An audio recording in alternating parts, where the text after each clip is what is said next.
So one day I get a call from my angel investor, and he said, Nicole, congratulations.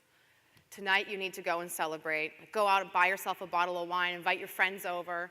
It's going to be a big celebration. This fund manager has agreed to invest in your company. He's going to call you tonight. You got through all the due diligence committees, like how one PowerPoint presentation can go through multiple due diligence committees.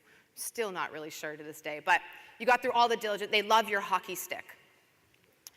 So I go to the wine rack, buy myself a cheap bottle of wine, still broke at this point, and go up to the cash register, and I had one of those old Blackberries, and it rings, and pick up the phone, and he says, Nicole, I had amazing news. You got through the diligence committees. You were approved. We were going to invest in your company.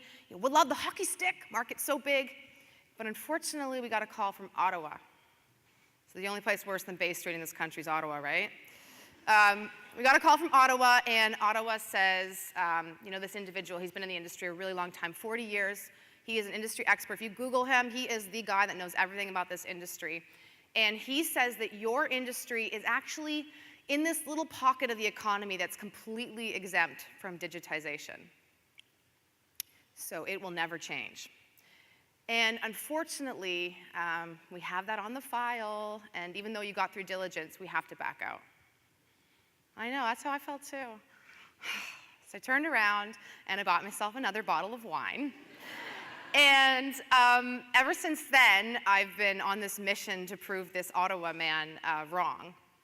But the theme of the last couple years, through all the startups that I've been meeting so many, is there's a couple themes that have emerged. But the one thing is that I still haven't found, and thank you to Speaker Spotlight for sending me all over the place, I still can't find an industry that's exempt from this. I'm trying. I can't find one.